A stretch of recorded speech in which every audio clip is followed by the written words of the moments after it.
Well, the game on Sunday was terrible. It sucked. However, I'm in a really good mood. And I'm going to show you why.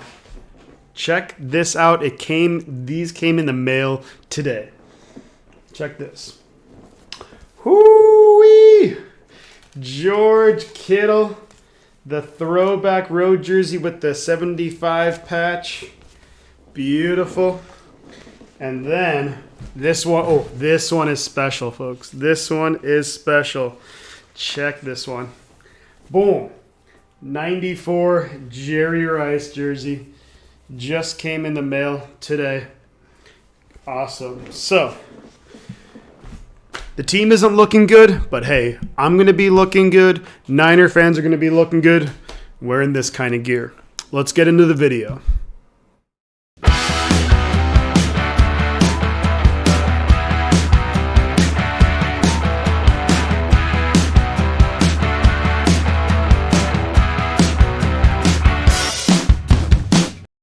Alrighty, Niner fans, welcome back to another video with your boy Shifty. This one goes out to Niner fans near, far, NFL fans. Everyone's welcome here. Today we are talking about that abomination, that embarrassing, humiliating loss on Sunday to the Arizona Cardinals. First off, I want to kick it off with going over some of the injuries from the game. Right tackle Mike McGlinchey out for the year, quad tear. Definitely a big loss. What I really hope this means is one of two things. If we want to put a positive spin on it, so I really hope this means we either see Jalen Moore at right tackle. If not, I'd like to see Brunskill kick out to right tackle, and then Aaron Banks play right guard. My suspicion is for the upcoming Monday night game against the Rams that it'll be Brunskill and Moore, or Brunskill and Compton, just because you have the likes of Aaron Donald and you want your veteran guys there. Tavon Wilson, the safety, hurt, going to miss some games. Mohamed Sanu, hurt, going to miss some games. Really hope that Jimmy Ward will be back. We really need him. We just need that guy in the backfield who just knows where to be, makes those veteran plays. Tavon Wilson's clearly not the guy. But yeah, so those were some of the injuries. Definitely a bummer. The other big news too is, surprise, surprise, Jalen Hurd is not going to be playing this season. I think we just got to cut bait, promising prospect, but we haven't seen anything from him, so I think he's got to go. Let's focus though. We're going to get back into the game on Sunday. We're going to kick off with some of the coaching. I want to break it down by coaching and then by the players. So coaching, if we're going to kick it off and start off with the offense. In general, I actually think the offense, the game plan was pretty solid, and we were moving the ball pretty well.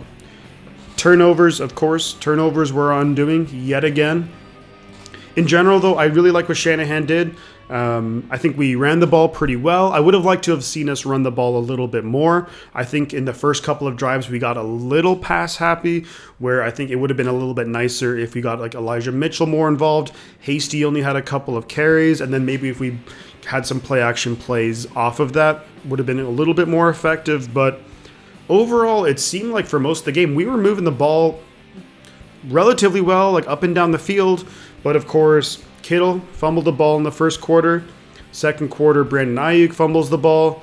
And then the third quarter, we're just trying to play catch up. So overall, I want to say if I had to give like the grade for like the coaching, I would say probably about a B for the coaching on offense. Execution, though, that's a different story. Here's where my big issue is the coaching on the defense. Now look, this was game number 8 for DeMeco Ryans, so obviously still quite new to being a defensive coordinator. But my lord, and I have to say that I'm going to put some of the blame on the players a little bit later, but my lord, the defense looked awful. They looked really bad. We're going up against Colt McCoy. And throughout the stream, if you guys watched it, the amount of times I was saying, this is Colt McCoy. And there's no DeAndre Hopkins, there's no AJ Green. Chase Edmonds got hurt. This should have been a slam dunk, This should have been our best defensive performance of the season, when in fact it turned out to be our worst. We didn't get any consistent pressure. Armstead was probably our most effective pass rusher. He sacks Colt McCoy on 3rd down and 10, and then there's a pass, or not a pass interference, but a roughing the passer face mask call, which it's a tough call. And they waited a while to throw that flag, let me tell you. Like, there was about 10 seconds after the play. Then the flag comes out. So clearly the officials were not like super bought into that call. But anywho, the pass rush was okay. Bosa got close a couple times. But overall, I mean, to focus on the coaching, even after the first 2 or 3 drives, we should have known. They were not throwing the ball deep. They weren't throwing the ball deep. Maybe in the entire game, maybe about 2 or 3. I can remember one big pass play to Christian Kirk. I think that was in the first quarter, maybe the third quarter, I think. Beyond that, it was underneath stuff. It was running. It was maybe passes 5-10 yards downfield. There was nothing deep. And we never adjusted. All of our guys were playing 10 yards off. And then they were just, bam, here's a little screen pass. Bam, there's 8 yards. There's 10 yards a pop. We didn't adjust. If it were me, and look, I'm not going to act like I know more about defense than D'Amico Ryans, but I'm just saying from like an objective, observer, we crowd the line of scrimmage. That's what we got to do. You got to crowd the line of scrimmage with your defensive backs, make them beat you. Like, I know that our defensive backs aren't the most talented, but they're missing probably, arguably, their top 2 wide receivers. So if we're going to make them beat us, we were just giving them 8-10 yards a pop, just giving them away yards. No adjustment. I could basically call the plays that were going to happen with the Cardinals. The Cardinals' whole playbook was, we're going to run the ball with James Conner. We're going to basically do a play action, and it's going to be just a little screen pass to the running back. And we're going to do a couple of quick short passes. Colt McCoy, you're going to run around a bit, and then you're going to find an open guy, and that's their offense. We couldn't adjust. It was embarrassing for sure, and incredibly disappointing too. Special teams were fine throughout the game. But another thing I want to touch on, some of the decisions in the game that to me didn't make sense, and I brought it up during the stream. So we scored a touchdown, and it's at this point in the game where I'm talking about, it was 31-13 to the Cardinals. My opinion is, at that point, because it's in the 3rd quarter, I believe, my opinion is you go for 2, and if you get it, then it's 31-15. You're down 16 points, which is still a 2-possession game. Of course, the likelihood of getting and having to convert 3 straight 2-point conversions is not very likely, but it still gives you a chance with minimal possessions compared to what the 49ers actually did. Was they kicked the point after. It's 31-14, and it's absolutely guaranteed a 3-possession game. That allows the Cardinals to know, hey, look, it's going to take at minimum 3 possessions for the Niners to tie it up. So we just play our, chew the clock. But if it's 2 possessions, if the Niners went for 2 and got it, and it's 2 possessions, and the Cardinals know that, they maybe have to adjust what they're going to do. They know, hey, in 2 possessions, we could be tied up. So didn't like that call, not going for 2. The other decision was, I believe, in the 4th quarter. It was 4th and 13, and I believe it was from the Cardinals 35-36. And we kick a punt, and there was maybe 8-9 minutes left, 10 minutes left in the game. We punt it. So we don't give Robbie Gould a chance to maybe make it a 2-possession game. And then we also don't give the offense a chance to maybe put some points on it, maybe try and get the first down. We punt it, which is a guarantee. They're going to eat up about 2-3 minutes of the clock, and then they're going to punt it back to us. So I didn't understand that at all. I think you have to either give Robbie a chance or you have to give the offense a chance, But, that kind of sums up the coaching for me. So at this point, I want to move on to some of the players. I want to talk about some of the key players in this game. On offense, I thought Jimmy G played pretty darn well overall. I mean, at the end, it was we were obviously passing, and then he threw the pick. But overall, I thought he had a pretty solid game. You can't blame him. You can't blame him for Kittle's fumble. You can't blame him for Ayuk's fumble. We were moving the ball. Elijah Mitchell had a good, solid game too. I would like to see Elijah Mitchell a little bit more on 3rd down. We always take him off for Hasty, but I would like to see Mitchell more. I think Kittle overall had a solid game. He had a really nice kind of like one-handed catch. But of course the fumble. Ayuk had a bit of a breakout game. Nice touchdown. That touchdown by Ayuk was awesome. But also fumbled the ball at the 7-yard line of the Cardinals. These were guaranteed points. He fumbles it. Debo was okay. A couple of drops. Also made a couple of plays. The O-line, I think, in general was pretty okay. Chandler Jones beat Mike McGlinchey a couple times pretty quick. And then Tom Compton came in and didn't do a ton better. But overall, I think the offense was pretty good. Defense, though. The secondary of the defense. I don't even know where to begin. The secondary of the defense was a joke. It was awful. Josh Norman, I don't care if you don't play for the Niners again. Drake Kirkpatrick, you're just out there getting trucked by guys. Against Indianapolis, you don't even make an attempt to bat the ball down. You should be as good as gone. You know, Hufanga's, I think, in my opinion, being played somewhat out of position. He's a guy where he doesn't have the speed to be playing like a deep safety. He's got to be up near the box. He was only kind of doing that. Tavon Wilson was very mediocre. I'm going to harp on it again, and you guys will probably be sick to death of this, but Fred Warner,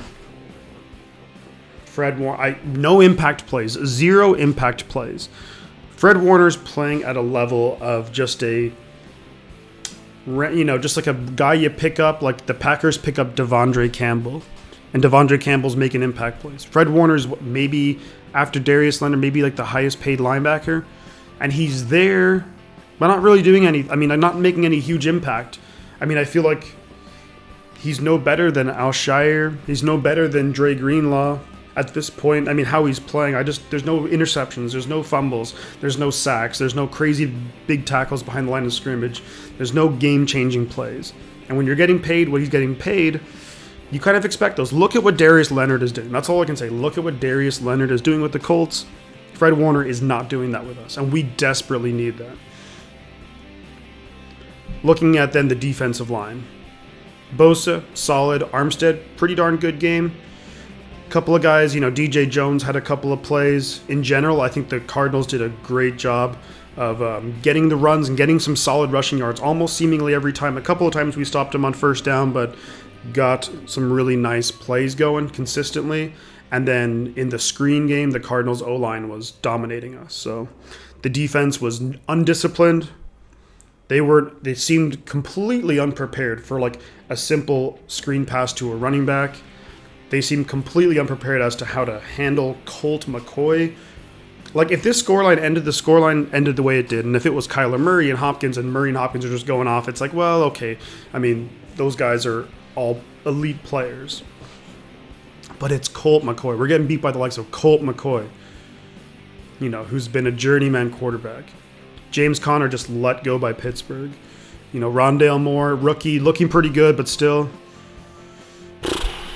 tough times. I think, and the stream, I was really disappointed. I think, and this maybe played a part with the players, but I think what really disappointed me the most was the fact that as soon as Kyler Murray and DeAndre Hopkins are announced as, hey, they're out, I was like, man, we should win this game. Like, we should probably come out winning by like 10, 14 points. And of course the opposite happened. Whether it's the coaching or the players or whatever it is on defense, it was embarrassing. Just the effort was a joke. Shameful, embarrassing, humiliating. I'm going to put up a couple of tweets. They'll probably be right around here on the screen. But it's just talking about the players' efforts. What the beat writers are thinking, what some of the players were thinking. And I think Nick Bosa summed it up. Nick Bosa, and it sums up kind of the season. We are not getting turnovers. We are not forcing turnovers. We're not getting the ball off the opposing offense, but we're giving the ball to them, to the other team. Like, we had 3 turnovers, Cardinals 0. So our turnover differential might be, it has to be maybe, I know before it was bottom 5, and now it's probably bottom 3, bottom 2, and it's awful. Like, this defense, the effort, it looked like the guys didn't want to tackle. Just the whole thing was really disappointing, and it's I think because I had my hopes up, that's why it's like an extra dig, because I'm like, damn, I really thought we were going to win this game as soon as those guys were out, but It is what it is, folks. All we can do now is look. I'm a faithful. I'm always going to be here for the Niners. Love my team. Of course, I'm incredibly disappointed, just as any 49er fan should be, just as the players are, the coaches are. I don't think we should make any rash decisions. I know it hasn't been with Shanahan. We had that one real good year, and beyond that, it's been a little bit iffy. But look, we got to hang tight with DeMeco Ryans. There were plenty of times with Robert Saleh where we were like, he's not the guy. And he ended up being a great defensive coordinator. Deserved a head coaching job with the Jets. So let's give it some time.